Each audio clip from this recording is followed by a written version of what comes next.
welcome to the Miko Love Podcast. I'm Kumiko Love, your host, and I'm joined today by Jessica Moorhouse. And the reason I brought her on is because I feel like in the whole financial space, I mean, you're the only one I know that has the Accredited Financial Counselor Canada designation.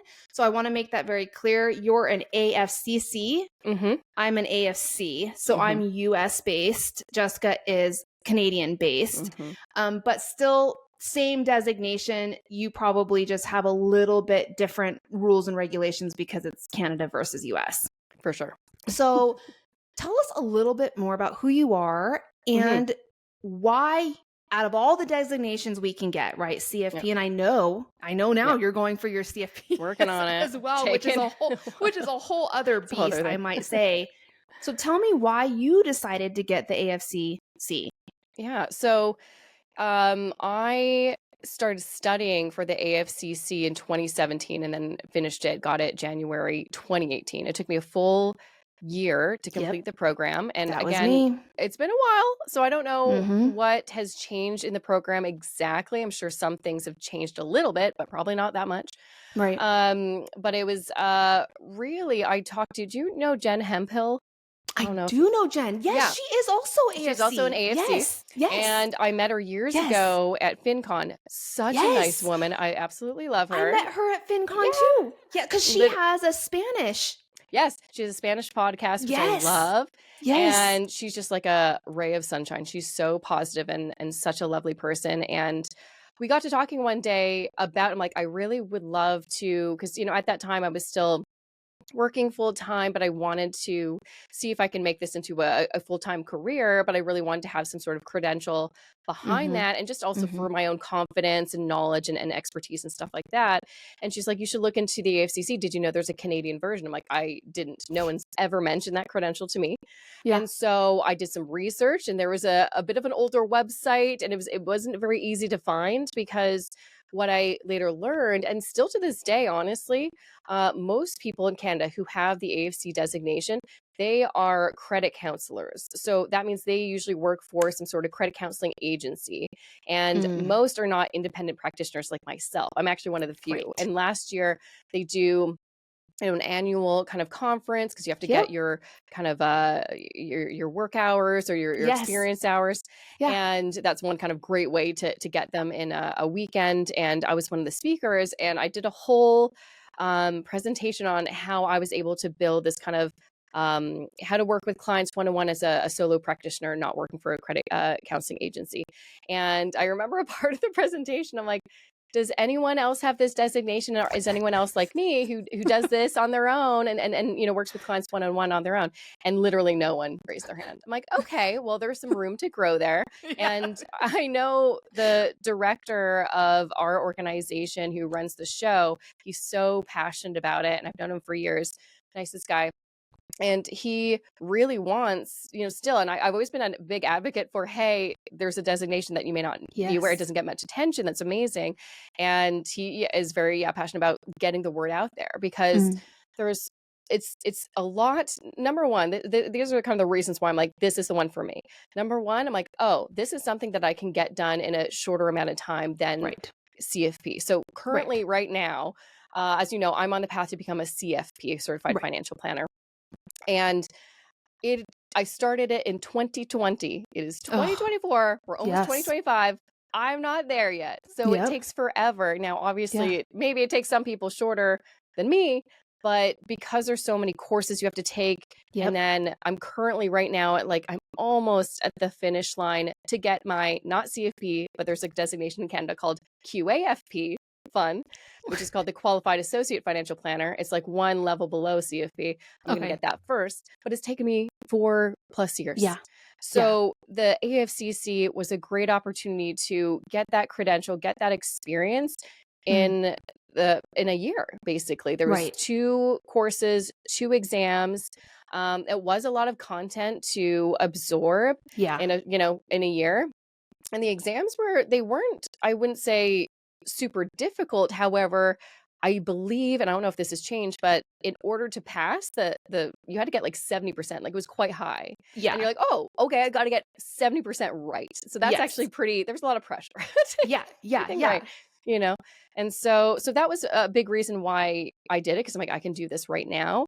But also I really loved how the focus wasn't just on, I want to sell investments or I want to get into the financial industry and be a wealth manager. It's really focused on the counseling side of things. And we are seeing a shift in the CFP, QFP kind of world. They're introducing more courses about behavior and working with clients on that more emotional level. But beforehand, it was like everything I was looking at, it was very just like, math.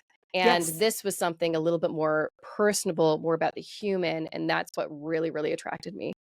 Yeah, I would say the same for me, because when I got my designation, so I got it a couple years before you, and this was really when no one knew about this. And the only reason I knew about it is because after I graduated college and I had my finance degree, and I got my FINRA designation, so my Series 7, I got that out of the way, which, by the way, that took me 2 years to get that.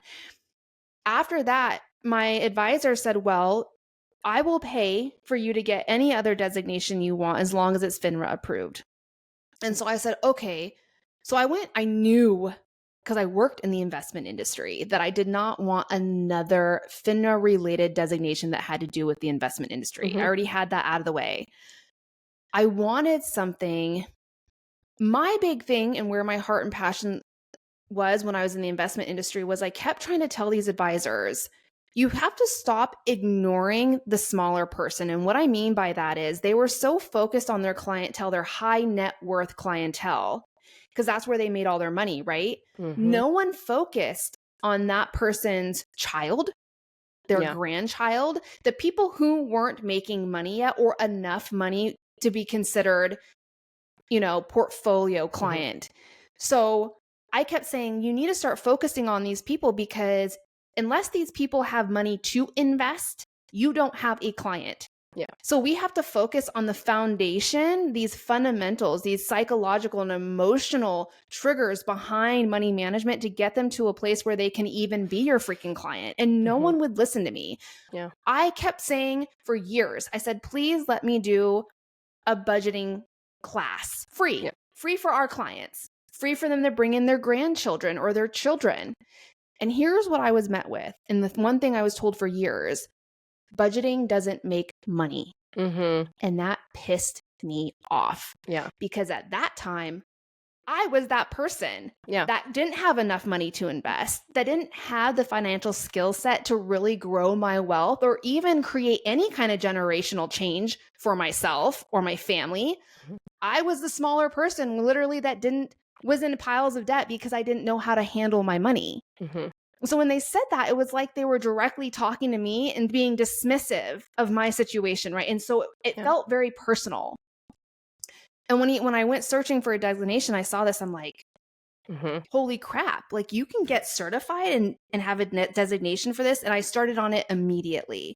So I'm the same way. I'm with it being more humanized, bringing it back to the really important role of learning how to manage money on a very fundamental emotional way before we can even begin to get to the point where it's healthy for us to and smart for us to invest and grow wealth, right? Exactly. Because you could grow wealth tomorrow and get paid $2 million.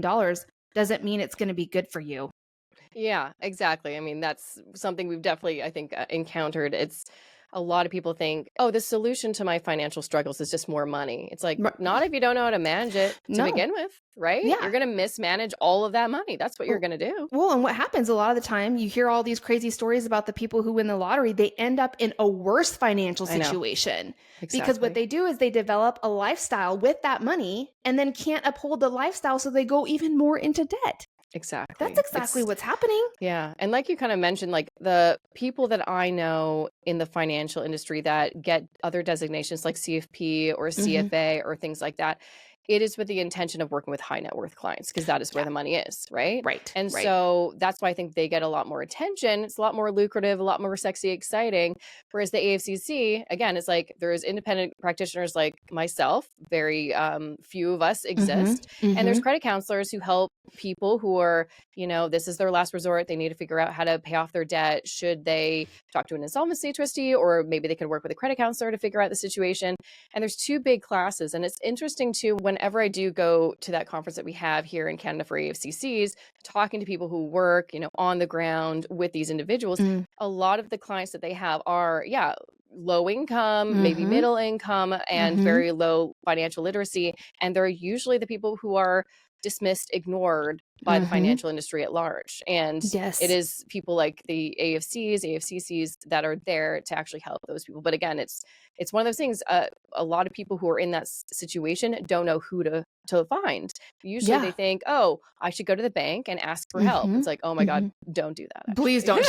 Please don't do that. They're going to sell you something and they're not going to help you and they don't have your best interests. Right. You want to find someone who's the best fit for you. And I'd say the other component too is when I was thinking about getting this designation, there was a lot more people and content creators, influencers that started doing money coaching. Money coaching was kind of a new, I feel like, term that didn't really exist. I mean, it's not really a designation. It doesn't. It's a made up term. Technically, it's a title. It's a title. It's a title. It's a title. Just like money expert. Yeah, exactly. Yeah. It's like, well, you can't like take an exam to become a money expert. You just call yourself that. Hence, that's why I started calling myself a money expert back in the day. So and I always say money expert is based on our experiences. Yeah, exactly. Right? Exactly. Yeah. But one thing I was, I wanted to, at that time I was in 2016, I was unhappy with my job. I was working in sales and marketing. And I, wanted it out and I wanted to see if I can make what I was doing on the side with my podcast, my blog, a full-time thing. And money coaching seemed like this could be an area that I haven't explored yet. And working with clients, I've always wanted to do that.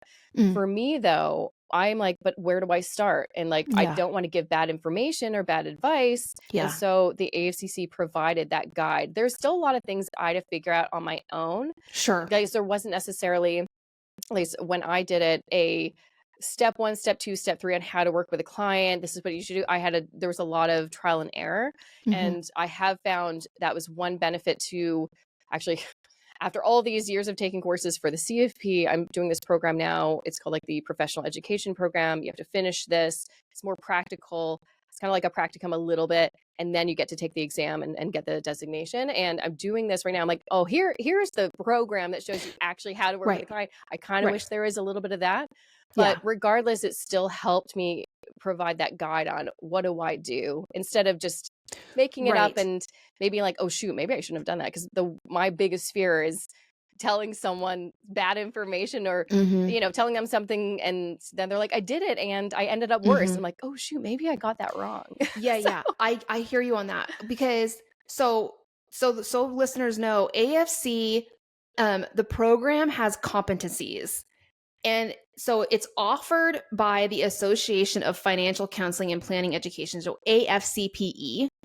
And it covers a kind of robust set of competencies that provides people like us who hold our AFC designations with kind of this broad practical foundation in personal finance. So this includes like budgeting and spending plans, like you said, working in credit agencies. So, debt management and credit counseling, saving and emergency planning. So more of the behavioral finance and client communication, risk management, insurance, financial planning basics. So these core competencies really give us, because each situation is unique, we understand that we have to be able to shift and be flexible and empathetic to what's going on with that personal situation. But at the same time, there is these competencies, that this foundation that really help guide us into those communication structures with clients. Now, did you get your AFC with the intention of working one-on-one with clients? Yeah, that was always the goal. Like part of it was like, I wanted to seem more credible in the sea of, I was starting to see this movement. I'm like, oh, there's lots more people like me starting a blog or a podcast and trying to get their name out there. I'm like, great, but how do I set myself apart? Most of these people don't have any kind of credentials. I want to get a credential. But part of it also was I wanted to be that kind of money coach, help people with those, foundational elements of budgeting, cash flow management, debt, things like that. That's what really drove me. And just to give people an idea of the Canadian, what's a little bit different. So even though I think technically we are part of AFC. I'm going to get that designation wrong. It's like what The AFCPE, AFCP? Yeah. Yeah. we're part of that. But if you wanted to look into the AFCC for yourself, Yeah. they just kind of did a little rebranding. That's called Canadian Association for Financial Empowerment, or CAFE, to make it simple. And so, yeah, I know it just happened like a few months ago. I got like a text from the director, like, just so you know, we're updating things, because before it was under the organizations, and I'm not exactly sure what has changed in terms of like, the organization at large, but the branding has changed to CAFE. But it used to be under like the CACs and OACs, which was like the Canadian Association of Credit Counseling Services and the Ontario version. So that's, if you want to look into it and you find this Canadian Association for Financial Empowerment, that is the one who now, that's how you get the designation through. Are they also FINRA approved? So FINRA is only for the US. So we don't have anything FINRA. Do you have any regulatory authority that governs these? That's something I'd have to look a little bit more into. Most of the regulatory organizations in Canada, there's federal and provincial ones. They typically mainly have to do with insurance and investments, not so much with something like what a financial counselor would do. So I'd have to look a little bit more into exactly which organizations oversee what, because I think there has been a lot of changes. But yeah, we have other, regulatory organizations. We don't have FINRA. We have a couple different ones that that we'll get into the weeds there if we're going to go into all that. It's very complicated across Canada, because it's literally a whole section for the CFP to learn, because it's so complicated. Some things are federal, some things are provincial, and sometimes like, well, we're not really, but we do this, but we do that, and we oversee this.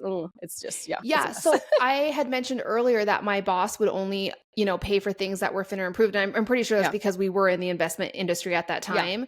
So let me explain very quickly. So FINRA here in the United States is the Financial Industry Regulatory Authority.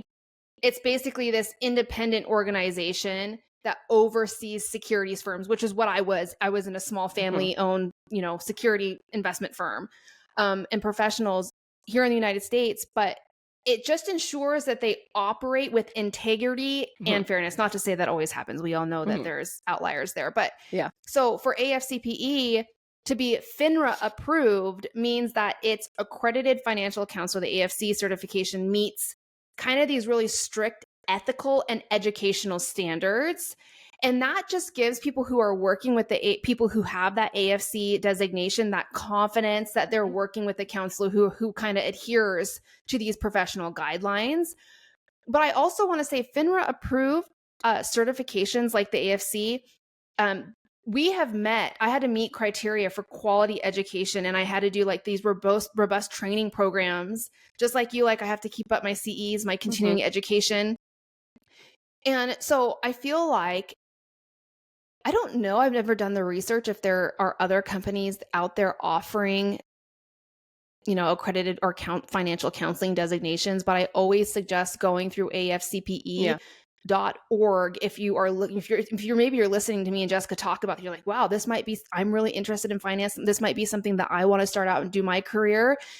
Please make sure that when you're looking at this designation, you go through AFCPE.org. It is the only FINRA approved designation out there that I feel is super reliable and 100% legit. I wouldn't have gone any other way. So I know some people are like, FINRA approved, what does that mean?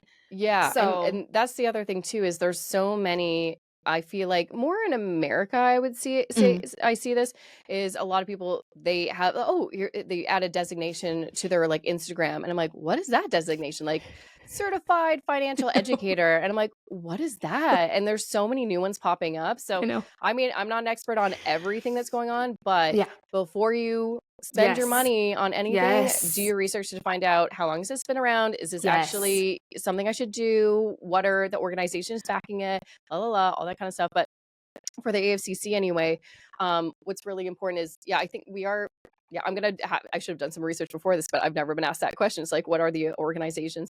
But I think it's because there's been this big shift, but there is a code of ethics, there's standards of practice. We have to do our continuing education credits.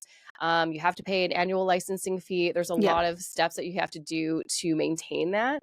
Whereas I'm not sure if that's the same with some of these new designations. Some people can get it and then they're good to go. Whereas I wanted to be part of something that there was checks and balances, you know, and there is things that are keeping you accountable. Yes. Yeah. So you started off wanting to do one-on-one working with clients. That's how I started using my AFC immediately, is one-on-one clients. I working with clients. I wouldn't say I hated it. I would just say it's a lot of work. It wasn't the type of work I wanted to do. I wanted to help more of the masses, which I think is why I love using my designation in the online space, where I can help thousands compared to one-on-one. I did meet one-on-one using my designation, doing specifically budgeting meeting. Now, a lot of AFCs have specialties in specific areas. So if you came to me, some people ask me, like, what is your specialty? I always say budgeting and low income circumstances. That's what I like to say. And that's why I'm known as the budget mom, is because budgeting plays a huge role in what I teach and preach. So today, are you meeting one-on-one with clients using that designation? At this moment, I have a few like OG clients back from like 2018 that if they email me like, hey, can I do another session? I'm like, yeah, I'll do another session with you. That's no problem.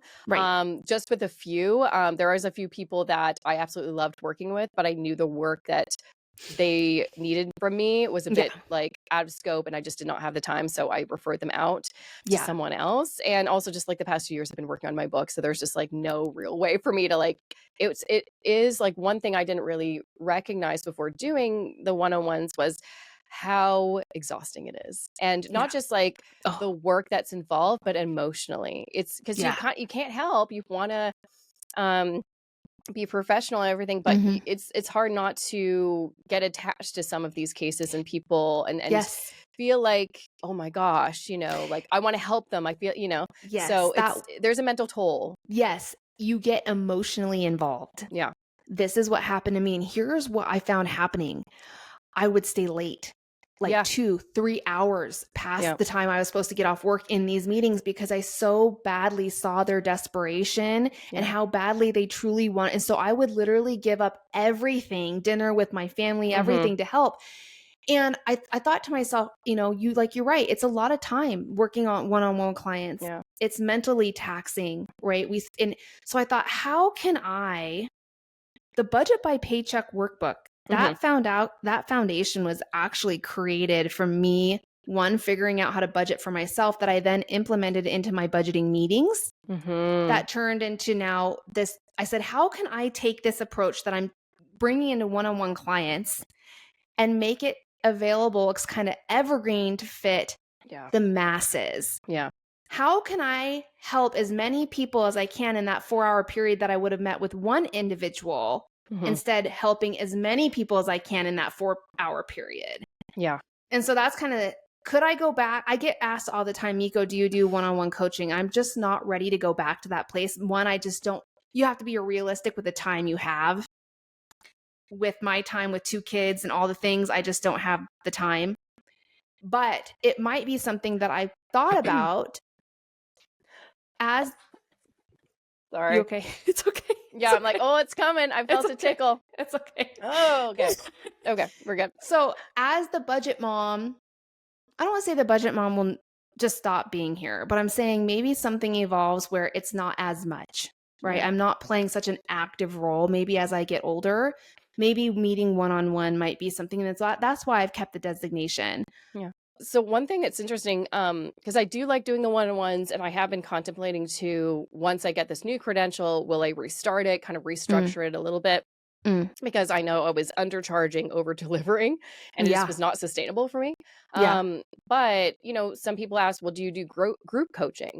And I feel like what you do is kind of the best strategy, in that you can kind of cast your net wide and help a lot of people.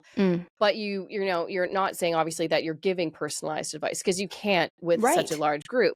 And that's the thing that I've never really understood, and don't quite understood with people who do group coaching, is how do you coach so many different people at once? And that's the one thing that's always kind of stumped me. Was that ever something that you thought you would do? Or you're like, no, this is Here's the thing. Here's what I've learned. So I don't know if it was because I was meeting with, clients for so long. I think it did like 2 or 3 years. And then going into this creator space and online space. But here's how I do it. And here's how I've kind of put it in my head. As educators, financial educators, we can give advice that fits the masses to a point. I call this the foundation. Okay, we can give them at the end of the day. There is a financial foundation that everyone should follow, right? They're I don't like the term basics because it makes me feel like everyone should know the basics, and that's not the case. But this is foundation where we have core understanding and knowledge around personal finance and our money, right? But that's what I teach. I teach and preach this foundation. The true foundation, I believe, sets people up for the most success with their money. The building is up to them. I then go into different ways you can build on top of that foundation to fit your unique situation. And here's a perfect example. Well, my budget by paycheck workbook is a perfect example. It's the foundation. My budget by paycheck process is the foundation. They can choose to use the cash envelope method or not. They can choose to use whatever debt payoff, see what I'm saying? Whatever debt payoff plan they want to use. I'm just teaching them how to get to the point where they get to choose those options, right? Especially with debt payoff, it's like, you should know your debt story. You should know what debt you owe, right? This is the foundation. And then it becomes like a roadway that curves off into 2 options. That's where they start the building. So for me, I always say there isn't one size fits all answer. I really hate putting people into that one basket. But when it comes to that foundation, there is. And then allowing people, but to get to that point where they can make those decisions, they have to understand themselves enough to understand their money. People always get it wrong. I feel like it's not about understanding your money. It's about understanding yourself and then understanding your money, because it's a lot more easier to get to the point where you understand what's happening with your money once you truly know yourself. That's the problem. I'm going to go off a rant. That's the problem with today's personal finance. I feel like sometimes when you're talking, I'm listening to a TED Talk and I love it. Well, it's because I'm so passionate about it, because it's like these aha moments that I had in my own journey. It's like the problem that we have right now with financial advice is not only are we seeing kind of this blanket solutions, but we're out there so much trying to get people to understand why they spend the way they do, their spending habits, noticing spending trends, figuring out the numbers to put on a piece of paper, how much debt they have, numbers, these, all these facts, things on a piece of paper. When at the end of the day, none of that should be happening. They should be focusing on understanding themselves and why they do and make the decisions that they do. This is why the AFC is so important. Because we not only have the knowledge and tools to help them financially, but we get to help them in the decision-making process. Isn't that the number one step? Isn't understanding our true selves the number one step before we can understand our relationships, how we parent, our money decisions? I mean, literally every aspect of our lives starts with understanding ourselves. And I feel like it is either forgotten or it's like, that's not even something we even think about. No, I think it's not something that we think about. And I'm going to take this as a segue, because me doing the AFCC, it's so funny when you think of your life and you could look back at certain points. You're like, I didn't realize how impactful that choice was. Me doing the AFCC, if I didn't do it, and if I didn't spend years working with one-on-one clients and recognizing that, even though they came to me because they have debt or they don't know how to figure out a budget, there's always something else we'd find out. You're like, that's what's really going on behind the scenes. And this is ultimately what inspired me to write my current book. So I can't remember, we've known each other for a while, but when I initially pitched a book idea to my publisher, it was a very different book. It was a practical how-to money book, because that's what I thought publishers wanted, and I could deliver.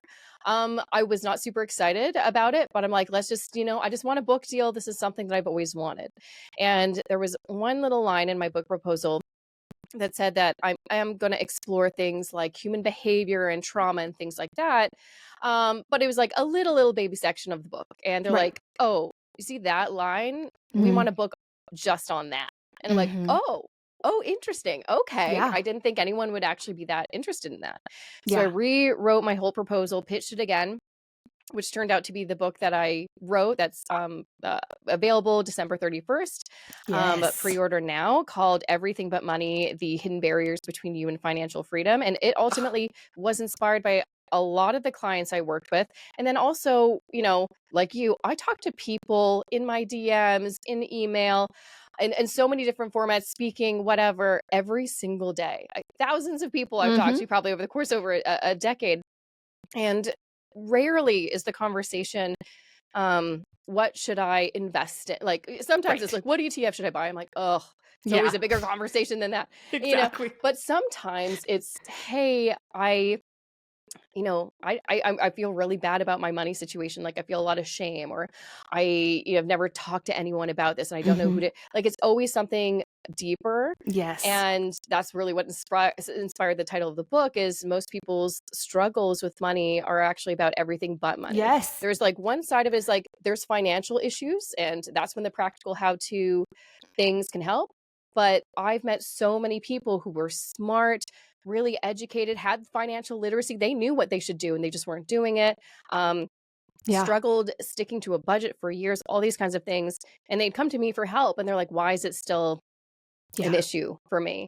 And so that's really what the book is about, inspired by all my financial counseling clients. Is there's a lot going on inside you that you likely aren't aware of that is preventing you from doing simple things like sticking to your budget, paying down debt, investing. Because, you know, at the end of the day, personal finance is actually really simple. If you do these 5 things, you're good. But most of us can't do it. So what's the issue? Yeah. And here's the most surprising thing about this. I love that title. Took us a while to get there, let me tell you. That is so me. That is so what I believe in. And I cannot wait to get my hands on a copy of it, because it's something I talk a lot about here. And I always feel, you know what pisses me off? I'm just going to be real truthful. The reels and the shit and the content that we post and we create about really simple, this is how you invest. Step 1, 2, 3, 4. Really dry, evergreen step 1, 2, really.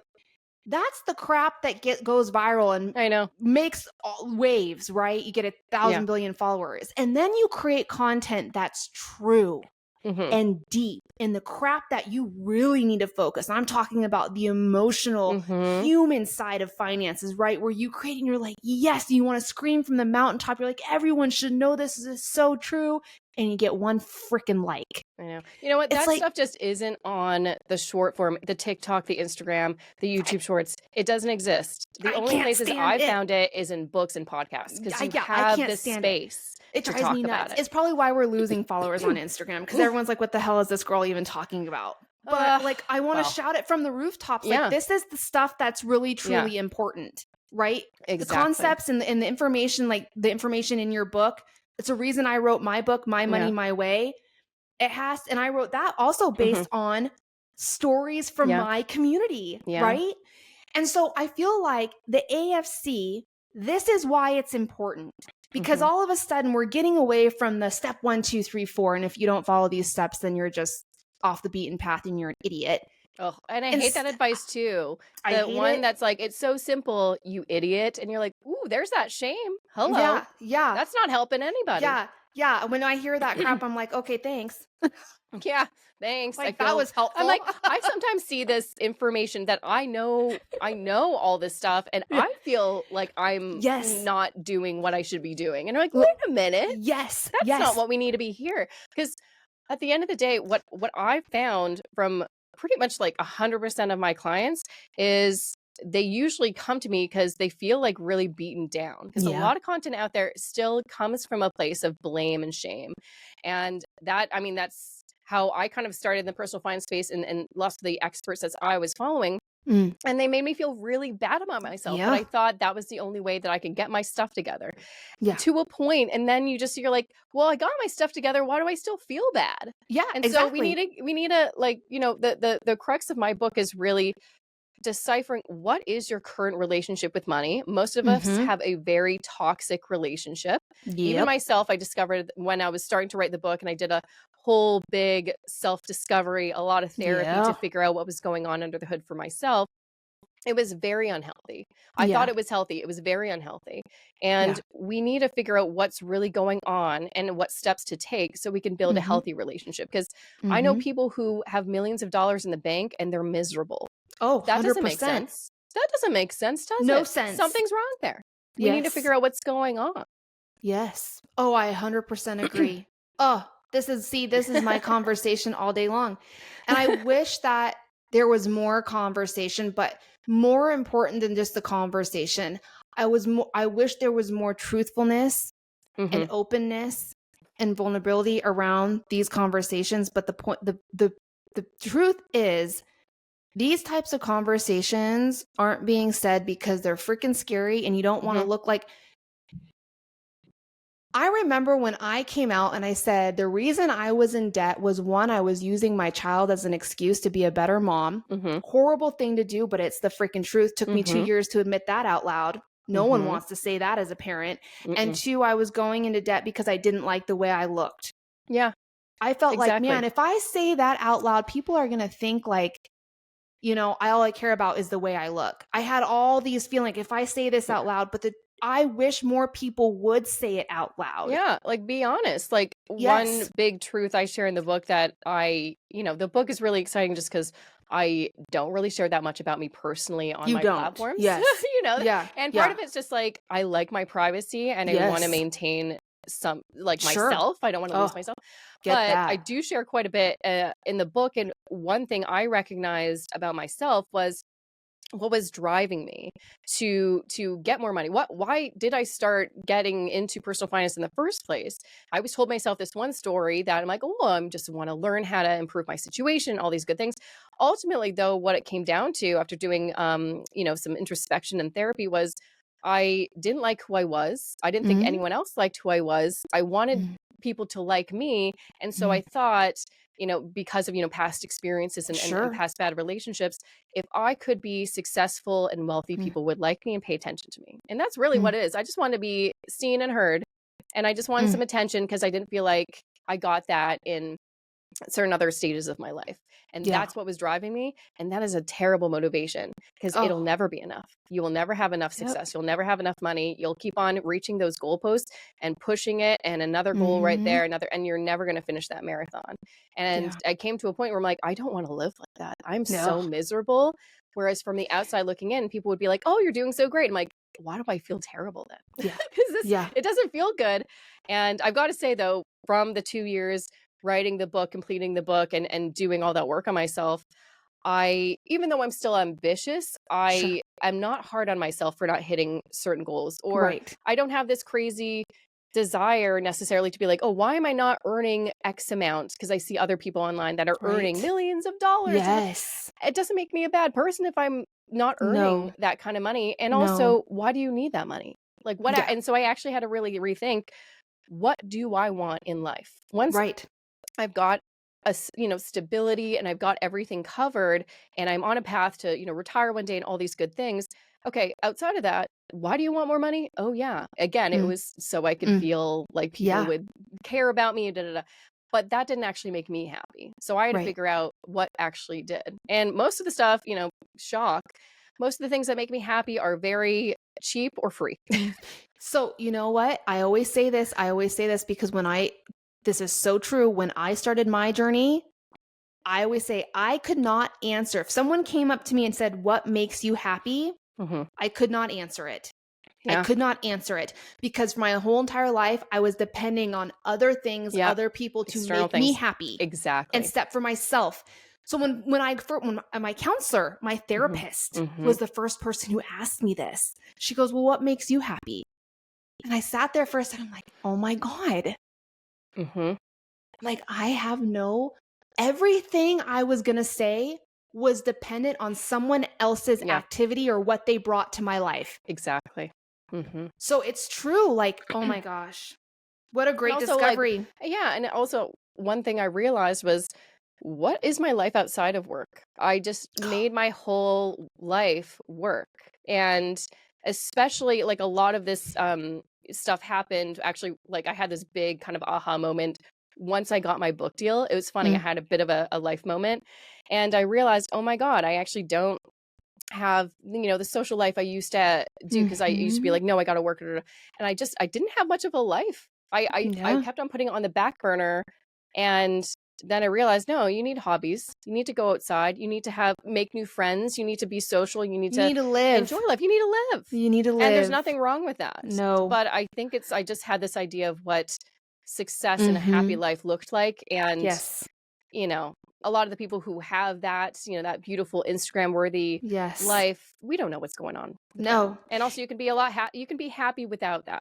That's 100%. Girl, you are speaking my story. That's exactly my story. I had that moment too, where the budget mom and Kumiko were one thing. Yeah. Instead of two separate things. I was no longer Kumiko Love. I was just the budget mom. And let me tell you, I went down this whole midlife crisis spiral. It was crazy. It was not, in fact, I left Instagram for poor Ryan, she took over, but it was almost a year. Yeah. And this is right around, I think it was almost 3 years ago during the summer. And I lost myself. I was just because like you said, work had become my life, but you're not your work. We have to remember that. Figure out what is your identity outside of work. And I hadn't really confronted that in a long time, because that was the goal was for me to be that person. But I mean, there's a reason too. So I'm Jessica Moorhouse publicly, but I'm actually Jessica Bowman in my personal life. I have, my husband's married name in my personal life. And I'm like, why are we not focusing any energy on Jessica Bowman? Why are we not giving her any energy? Why are we not allowing her to have fun? We're just focusing on the Jessica Moorhouse, which is, same person technically, but you put on a face and it's not the same. You need everyone has that the mask that they put on. Yes. And I would say from day one, I'm like, it's true. The budget mom and Kumiko, they are the same person, right? Yeah. But what I'm talking about is the time and energy and the presentness. I don't even know if that's a word, but there it is. Yeah. That we give to the people in our lives. Yeah. Because as the budget mom, I don't stop working out of my mind. I might be sitting on the couch with my child, but I'm thinking about work. You're still working, honey. You're still working. Yeah. Right? It's about being able to completely shut off. But not only that, for me, it was, I cannot tie the success I have with the budget mom to who I am as a person, my worth. No. Right? And that's where I had that midlife crisis, because it was I couldn't separate the two. Oh, I get it. That's a whole, that's a whole other podcast. You've got to separate the two for your mental health. Let me tell you, you've got to figure it out. Right. You've got to figure it out. There's things that happen in our life that make us realize that life is too short to let things define your worth that shouldn't. Yeah. That take away from the moments in time that will actually be missed when you're no longer here or someone is missing from your life. And you can't let someone else tell you who you are. And I think a lot of us are letting other people tell us what our identity is. And you're define us. Because we just, and I think we have that stage, when you're a teenager trying to, who am I? And then we stop asking that question in our 20s. And then usually something, I feel like in your 30s, something always happens to most people that you have to kind of confront that again. And you either confront it or you don't. And then you keep on living. And then, something else is going to happen in your 40s and, all that stuff. You need to figure that out for yourself. Otherwise, there's not going to be any change in progress, and like you said, life is too short to not know who you are, what you want, and actually enjoy life. Yes. But I think, there's just so much messaging out there that tells you the opposite. And it's likely because those people who are putting that message out there that you need more, you need to be better, et cetera, they're trying to sell you something. It's all 100%. So just I always tell people with social media, do you remember back in the day when, I know we're going off topic, but do you remember back in the day when Instagram used to just be a photo sharing app? Okay. Where there was those were the days. I deleted most, sadly, I think I only have 1 or 2 photos from, whenever those years were, like 2016, whatever. Yeah. And that was such a joyful time. I would take photos around Oh my Toronto, God, like, I loved ooh, it. isn't that so nice? And I now loved it's it. all about, Everything churning out has stuff. everybody and Yeah. everything you see has an underlying sale I know. or an underlying reason for saying it. It's no longer like this is just what it is. You know? Like there's like people have been getting real good at storytelling for marketing. I will just say that. Oh yeah. You don't know what's true, what's not. No. What the underlying reasons are, what's really happening behind the scenes. You don't know. But I have all my pictures on there from 2016. I look back and I reminisce. I go, oh, I know. I miss those days. Such a simpler time. I miss those days. I know, which is why, I mean, one thing, I think I talk about this in book, but I mean, I tell people this all the time. We need to disconnect because we're too like online connected, but not actually in person connected. We need to create that, like make plans with people, get off social media. I try honestly, and it's not even an effort anymore. I don't really go on social media on the weekends because I'd rather do anything else than that. Yep. And just make time for you and really refocus on, what's important to you. Digital detox, baby. Digital detox. Bye. Yep. I'm about to leave for Mexico on Sunday and I don't plan on touching my phone once unless it's take a picture with my husband. That's it. Yeah. Do airplane mode, and so you don't even feel. Yeah. That's so smart. I just keep it on airplane mode. I don't even have no desire. That's why Ryan's a blessing. She's here behind the scenes kind of helping me when I'm away. But yeah. Okay. So tell us, pre-order of your book. When is it going to be released? Where can people find it? What's going on with it? Yes. The whole shebang. Okay. So again, it's called Everything But Money, the hidden barriers between you and financial freedom. Easiest place to go to find it is jessicamoorhouse.com/book, but it's available everywhere. Canada, US, Amazon, Barnes & Noble, Indigo, bookshop.org, everywhere. And you can pre-order now. And if you do pre-order the book, I'm offering some special freebies. I was actually working all this week on it. I'm very excited about it. There's a bunch of worksheets and audio, video, and all these exciting things that are kind of a companion to the book. So if you pre-order it, go to jessicamoorhouse.com/book. There is a little form you fill out, you put your proof of purchase, and then you'll get access to all these exciting freebies. Okay, so if you pre-order it, when do you get the book? When does it come out? Yeah, when does it come out? That's kind of important. It comes out New Year's Eve, December 31st, 2024. Isn't that crazy? Okay, perfect. Okay, everyone with New Year's resolutions wanting to change their entire freaking framework with money. The idea. There you go. There you go. Well, I'm going to get a copy. I'll make sure to share it with everyone because I think it's a really, really important information. It's right on there with what I teach and preach that I feel like I'm glad you're talking about it because no one else is besides me, I feel like. This is why, like I said, I'm losing followers.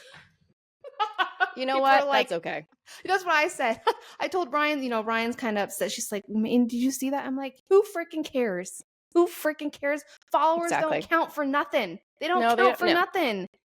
No. And you know me, I've never had a ton of online followers, but what I do love is the deep connections I do have with so many people. And that's ultimately why we got into this space in the first place and why we're going to stay in this space. It's not about the numbers, it's about the people. Exactly. It's about the community you're helping. Absolutely. All right. Well, thank you so much for being on the Miko Love Podcast. Thanks for having me.